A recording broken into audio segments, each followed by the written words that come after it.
kuma dhibba afuris dhabanii jaalallee ofiitis dhabuun baay'ee nama miidha. Gaafa dura qunnamtu eenyu walitti qunnamsiise? Akkamitti qunnamte? Nama jechuun anaa miti kan wanticha naaf raawwate nama biraati. Gaafa duraan eenyudhaan si qunnamsiise? Jaalallee keeti moo fira keeti moo nama ati beektu? Waanuma akkasitti hiriyyaa kootiya. Jaalallee keetii jechaadha. Dhugaa. Ishiin amma Dubaay jirti, ishiinis Dubaay jirti, akka nu badhetti ishiinis Dubaay jirti, dallaalanis Dubaay jira, ishiitu maallaqa san kaffalee san booda rakkoon uumamee miti. Akkasii? Okay, dirree xiyyaaraa dheengaddannaa dirree xiyyaaraa seentu maal siin jedhan achi warri dareennatoota? Seenee naan iddoo itti deebisan sadaffaarra iddoo itti viizaa iskaan godhanii viizaadhaa fi paaspoortii iskaan godhanii ilaaletti na deebisanii. Maal siin jedhan jechuun maal siin jedhan? Boorsan kiyya darbee jira boorsan kiyya achi deemee jira beektaa boorsan naan deebine. Achitti viizaan kee feekidha na deebisanii. Maal ta'ee jedhan?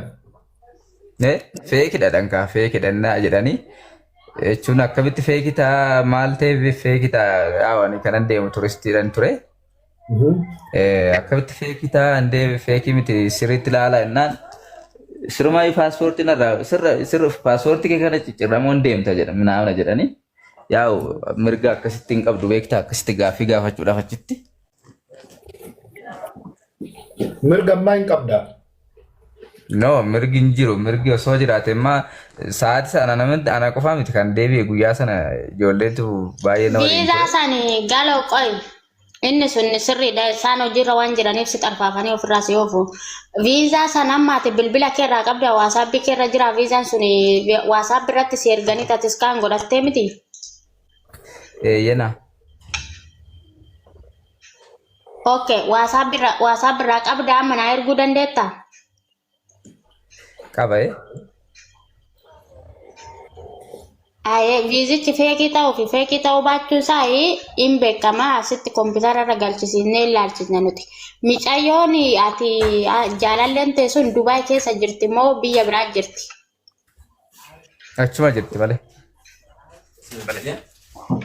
Ofiin boontu? Ekerta ofiin boontu? Afachaa dubbiin baxabbatina. Ande tokko bichaadha. Maal ta'e seetaan malaali muca'uu isaa kana jechuudha as fidaniitu akkaatetti xumurtee fakkaatetti waa raawwattee. Bilisummaa. Yeroo tokko bilisummaa. Ilaalaali galaano micayyoon sun maallaqa kana itti laachuu ishee ati itti hamantaa dhibbaan dhibbatti birrii meeqaan itti dheesin jette walii gala. Maal jechuudha ndee maal jechuun nama na goyoomsuu maal jedhu miti jechuun wanta. Bari boorsan kiyya deemeera bar tikkeettiin kiyya sirrii ture boorsan kiyya ammaa jira waraqata ittiin jira mitiire kan boorsan ittiin wanni qaba boorsan kee maqaan kee irratti barreeffama koodii qaba mitiire koodii isaan naa kennan san erga isaan duubatti na deebisanii ani bararaan ko sa'aatii 4 halkan keessaa sa'aatii 4 daqiiqaa 5 ture kan na duubatti na deebisan naannoo ani sa'aatii 11tti seenee osoo sa'aatii tokko hin ta'in kan duubatti na deebisan. Achuma na tursiisanii dhaabbadhu naan jedhanii naan eegee sana booda naannoo tikkeetti keeti moo viizaa keeti galaano kan rakkoo qabasiin jedhan tikkeettidha moo tikkeetti fakkeenyaaf xiyyaarri si jala darbuu danda'a. Maal xiyyaarri naara darbaan ani kanan boolee kana seene sa'aatii 10tti bararaan kun sa'aatii 4tti yeroo tokko waan si hubachiisa qoy yeroo tokko waan si hubachiisa yoo viizaan kee sirriin taane wanni sunillee darbuu hin qabu shaanxaan kee illee darbuu hin qabu yoo viizaan kee sirriin taane. Viizaan sirri kinoo ani waraqata naa kennamee jira kaleessa iyyuu deemen ture boolee jechuudha deemen giddas deemen ture kaleessas deemen ture boorsan kee achi deemee jira iimeelii ergineerra waan ta'eef asii deebi'aa naan jedhan waraqata naa kennaniiru ani ittiin deebi'ee gaafadhu jechuudha. Deemee jira dhanii boorsan jechuudha. Yeroo tokko ofiin boonta fachi. Amma akkasaa goonu. Jaartiin ta'e asii tiiktookii kanarra hin jirti itti sheer godhe. Jirti ishiin jirti naan bilbilaaf ka. Tokkoffaa kana lammata nama san hin beekti dallaalaa san hin beekti ishiin nama Oromooti. Hin beekti yaa wanni illee jechuun beektaa amma irra deebi'ee siin hojjedha samoona kana garuu carraanatti qabdu dhiphaadha amma duubatti deebisuu danda'u jedhee yookaan immoo ji'a lama naamna ture ji'a lama booddessi hojjedhadhe.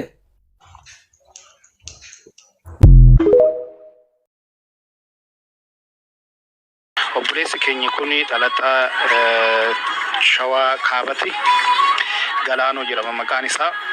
Kana dura jaalallee onnee irraa jaalatu hin gante adda baanii baay'ee yeroo sanitti miidiyaa kanarratti ajandaa ta'ee ture dhimmi sun san damdamateetoo maatii ofii gargaaruu fi gara Dubaayitti deemuuf innaa ta'u dirree xiyyaaraati irraa deebisanii. San jechuun waraqanni gara Dubaayitti deemu sun foorjidii akka ta'e dirree xiyyaaraa keessatti itti himanii. Kanaan godhe nama Oromoo tan ta'e dallaalota tan ta'anitu waraqaa sobaa hojjetaniitoo birrii 430 harkaa fudhatanii Dubaay si finna jedhanii mucaa hiyyeessa kana akkanatti ijoolleen Oromoo warri hattoonni dallaaladha jedhan biyya Dubaay keessa ta'anii ta'u kana godhanii jechaadha. Dirree xiyyaaraa sanitti waraqanni inni harkaa qabu suni foorjidii erga ta'e maaliif warri daninnatoonni achi keessa jiran gurbaa kana qabanii waraqata san eenyu akka hojjeteetti fide qorannoo maa irratti hin adeemsisne gaafii guddaa natti ta'e jechaadha. Anas birrii 400 dhabanii jaalala